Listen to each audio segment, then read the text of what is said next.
few lessons that I thought I must flag as far as Operation Sindoor is concerned. Firstly, one border, two adversaries. So we saw Pakistan one side, but adversaries were two, and if I would say actually four or three actually. So Pakistan was the front face. We had China providing all possible support, and it's no surprise because if you were to look at statistics, in the last 5 years, 81% of the military hardware that Pakistan is getting is all Chinese, 81% of that. So it's no surprise. And China, of course, the good old dictum, killed by a borrowed knife, 36 stratagems that China talks about, killed by a borrowed knife. So he would rather use the neighbor to cause pain than getting involved in the mud slinging match on the northern border. So that is what he's seen. And another thing that China perhaps has seen is that he's able to test his weapons against, say, various other weapon systems that are there.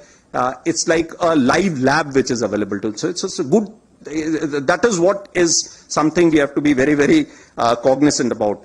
Again, Turkey also played a very important role in providing the type of support that was there. Bayraktar, of course, he's been giving from before.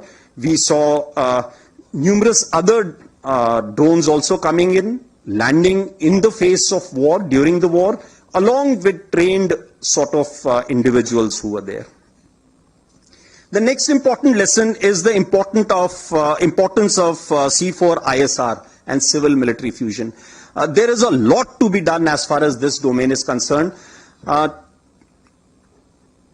the DGMO level talks were going on, Pakistan actually was mentioning that we know that your such and such important sort of vector is primed and it is ready for action. I would request you to perhaps, pull it back. So he was getting live inputs as far as from China.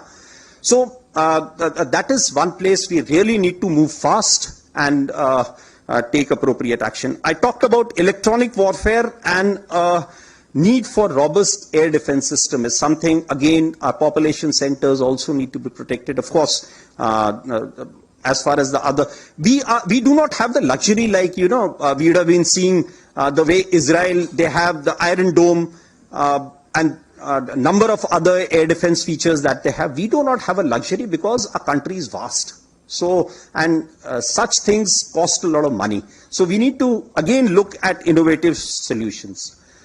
Another lesson I think from Operation Sindoor was need for a secure supply chain. So we found, Mr. Ashok again talked about that the pain because an equipment was not inducted on time. He was looking at it from the industry point of view, but I was looking at it from a military perspective, that an equipment which was supposed to get in by, say, January or last October, November, was not available to us. And in the face, and when on 22nd of the previous month, that is April, when all this happened, and when I actually addressed, I don't know, some of you may be there, when I addressed the drone manufacturers, that how many of you can, provide the equipment that you're supposed to in the stipulated time. A lot of hands went up, but when again I called them after 1 week, nothing came by. The reason is because our supply chains. We are still dependent on a lot of things from outside. Had all those equipment been made available